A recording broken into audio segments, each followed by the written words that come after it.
کو حج کے لیے ایک طواف میں رمل، سعی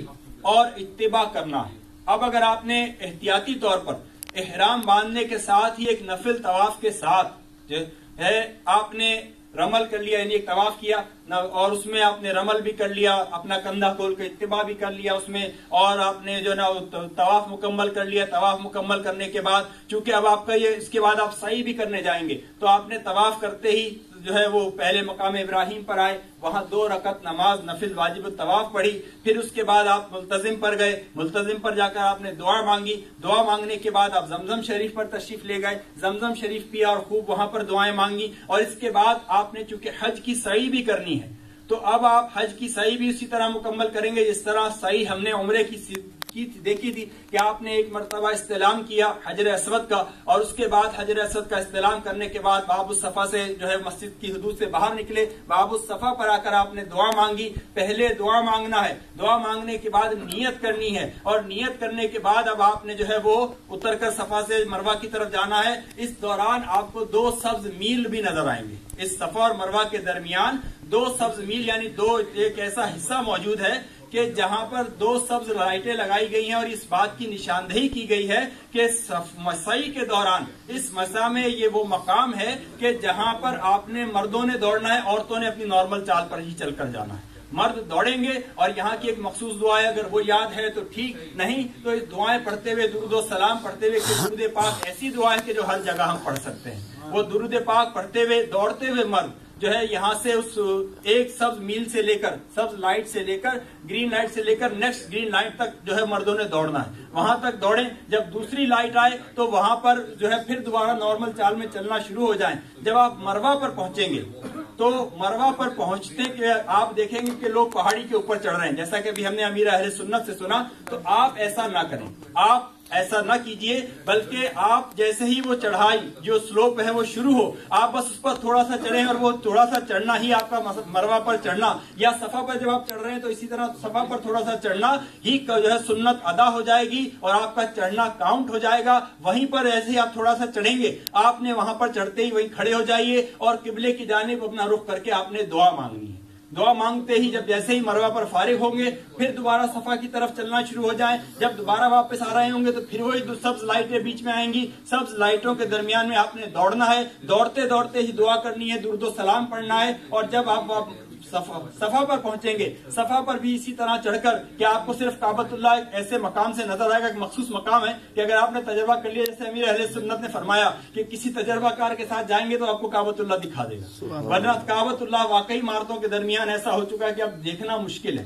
بہرحال وہاں سے جہاں سے کعبۃ اللہ نظر آئے وہاں کھڑے ہو کر اتنی دیر دعا مانگیں کہ سورہ بقرہ کی 25 آیتیں ہم پڑھنے میں جتنا ٹائم لگائیں اتنی دیر ہم نے دعا میں مشغول رہنا۔ جلد بازی کسی چیز کی نہیں، سکون کے ساتھ خوب جو ہے منہمک ہو کے جو ہے دعا مانگیے، دعا سے فارغ ہو جائیں۔ جلد بازی کہیں کہ ہم نے کہاں جانا ہے، ہم نے کیا کرنا ہے، ہم وہاں جاہی دعائیں کرنے رہے ہیں، ہم وہاں جاہی عبادت کرنے کے لیے رہے ہیں، تو یہ تو ایسی روحانی لمحات اور روحانی معاملات ہیں کہ ہم نے زیادہ سے زیادہ وقت لگا کر انشاءاللہ اس میں رب کو یاد کرنا ہے اور رب سے اپنے لیے مانگنا ہے۔ خوب دعائیں مانگیے۔ اسی طرح پیارے اور میٹھے میٹھے اسلام میں ایک اور احتیاط، یہ سعی اسی طرح 7 چکر پورے کر کے صفا اور مروہ، صفا سے یاد رکھیے گا سعی شروع ہوتی ہے اور مروہ پہ 7واں چکر پورا ہوتا ہے، کیونکہ صفا سے مروہ 1 چکر اور مروہ سے واپس صفا یہ دوسرا چکر، اس طرح سے کاؤنٹ ہوتے ہیں، اس لیے اس طرح مروہ پر جا کر آپ کی سعی مکمل ہوتی ہے۔ اب چونکہ گزشتہ سالوں میں یہاں ایک احتیاط بھی سن لیجئے کہ چاہے سعی عمرے کی ہو یا یہ حج کی ہو،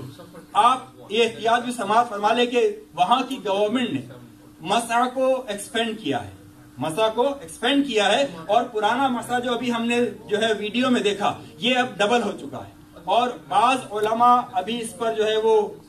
جاری ہے سلسلہ کہ آیا اس مقام پہ جو نیا ہے وہ وہاں پر صحیح کریں گے تو صحیح ہوگی یا نہیں۔ اب جب تک علماء اس پر متفق نہیں ہو جاتے ہمیں احتیاط کرنی ہے۔ کیا احتیاط کرنی ہے؟ کیونکہ پہلے اب اس کی مثال یوں لے لیجئے کہ یہ ہال ہے، اسی ہال میں ایک طرف سے آ رہے ہیں اور ایک طرف سے جا رہے ہیں تو اسی ہال کے اندر ہے نا، لیکن اگر اس کے برابر والے ہال کو بھی اس میں شامل کر دیا جائے، بیچ میں دیوار بھی موجود ہے اور وہاں پر بھی اسی طرح وہاں سے اب جا رہے ہیں اور یہاں سے آ رہے ہیں، تو اب ایک طرف آنا تو اندر ہو گیا، واپس جانے کے لیے آپ باہر نکل گئے،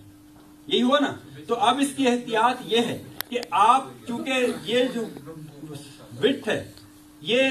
اب ایک طرف صرف رہ گئی ہے، جاتے طرف وہ سب کچھ باہر ہو گیا، لیکن جو مسا کی حدود ہیں وہ دیوار کے اس طرف بھی تھوڑی سے جو ہے وہ ابھی تک موجود ہیں، کیونکہ اس دیوار کو انہوں نے تھوڑا سا اندر کیا ہے۔ تو احتیاط علماء اسی میں فرما رہے ہیں کہ اب جب تک اس بات کا فیصلہ نہیں ہو جاتا اور متفق علیہ نہیں ہو جاتا کہ وہ مسا کے صفا سے اور مروہ تک والا جو حصہ باہر کیا گیا ہے وہ جو ہے اس میں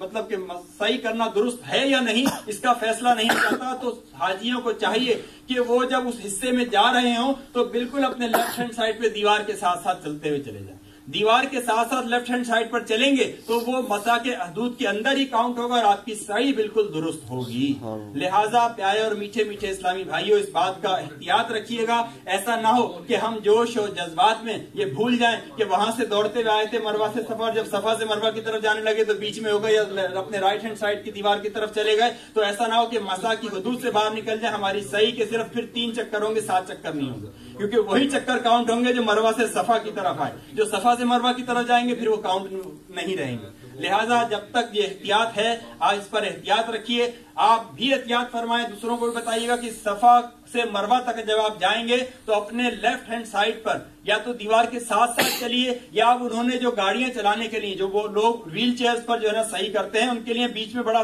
چوڑا راستہ چھوڑا ہے، اس چوڑے راستے میں بھی لوگ چل رہے ہوتے ہیں، اگر آپ نے اس کے درمیان میں صحیح کی تو آپ کی صحیح تب بھی درست ہوگی۔ لہٰذا اس بات کا احتیاط رکھیے گا۔ پیارے پیارے اور میٹھے میٹھے اسلامی بھائیوں، حج کی اس طواف کے بعد، اس طواف میں حج کا احرام باندھنے کے بعد جو آپ نے یہ ایک طواف کیا، اس میں آپ نے رمل بھی کر لیا، اس میں اتباع بھی کر لیا، اس میں آپ نے جو ہے نا طواف کے 7 چکروں کے بعد جو ہے نا سعی بھی کر لی، یعنی ان تمام چیزوں سے اب آپ حج کی فارغ ہو گئے۔ اب یہ ساری چیزیں آپ کو جب آخر میں طواف الزیارہ کرنے مکہ شریف تشریف لائیں گے آپ کو نہیں کرنا پڑیں گی، آپ پہلے ہی سے ان چیزوں سے فراغت پا چکے۔ اب آپ کو صبح ہی صبح 8 ذی الحجہ کی صبح جو ہے وہ مینا چلنے کا جو ہے وہ بجدہ سنایا جا رہا ہوگا کہ چلو مینا چلو، اور ہر ایک کی جستجو ہوگی میں مینا کی طرف جا رہا ہوں، مینا کا مناسک ادا کرنے جا رہا ہوں۔ یاد رکھیے کہ مینا میں 5 نمازیں جو ہے وہ ادا کرنا یہ سنت ہے، یہ مینا میں حج کے دوران سنت ہے کہ ظہر، عصر، مغرب، عشاء اور فجر، یہ 5 نمازیں مینا کی حدود میں ادا کرنی ہیں۔ اب اس پر بھی احتیاط یہ ہے کہ اب بہت سارے یورپین خیمے وہ مینا کی حدود سے باہر نکل گئے اور مزدلفہ میں چلے گئے۔ اب اگر مزدلفہ میں جو ہے یہ نمازیں ادا کی جائیں تو مینا کی سنت رہ جائے گی۔ اگر آپ کا خیمہ آپ دیکھیں کہ وہ نہایت المینا جس پر لکھا ہوا ہے اس کے بعد ہے، یعنی اس کے پیچھے پڑ رہا ہے، تو آپ خدارہ نمازوں کے لیے اس کے پیچھے آ جائیے اور وہاں کے کسی بھی خیمے میں نماز ادا کریں گے تو انشاءاللہ آپ کی نماز کی سنت ادا ہو جائے گی۔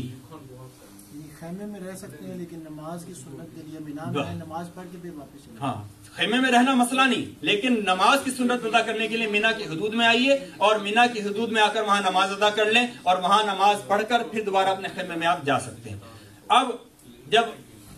9 ذی الحجہ کی فجر تک اب اس رات میں عبادت کرنا جو ہے یہ بھی سنت ہے، کوشش کریں کہ زیادہ سے زیادہ عبادت کر کے اس رات کو گزاریں جو آپ کی مینا کی پہلی رات ہے، اور مینا کی پہلی رات میں جتنی عبادت، ذکر و اذکار کریں گے اتنا ہی زیادہ اجر بڑھتا چلا جائے گا۔ پیارے پیارے اور میٹھے میٹھے اسلامی بھائیوں، سونے اور دیگر کام کرنے کے لیے ہمارے پاس بڑا وقت ہے، یہ ہم نے سفر ہی عبادت کے لیے شروع کیا ہے، تو اب اگر زیادہ تھکان وغیرہ نہ ہو تو کوشش کریں کہ زیادہ سے زیادہ ذکر و درود میں، زیادہ سے زیادہ تلاوت میں، زیادہ سے زیادہ نعت خوانی میں، زیادہ سے زیادہ علم دین سیکھنے سکھانے میں، زیادہ سے زیادہ وقت سنتیں سیکھنے سکھانے میں اگر ہم اپنا صرف کریں گے تو انشاءاللہ یہ سارا کا سارا وقت ہمارا عبادت میں شمار ہوگا۔ پیارے پیارے اور میٹھے میٹھے اسلامی بھائیوں،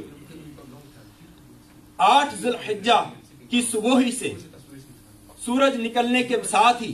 آپ کو 9 ذی الحجہ کی صبح 8 کی ظہر سے اور 9 کی فجر تک تو نمازیں ادا کی ہم نے مینا میں، 9 ذی الحجہ کی صبح ہی آپ کو میدان عرفات کی طرف روانہ کیا جائے گا۔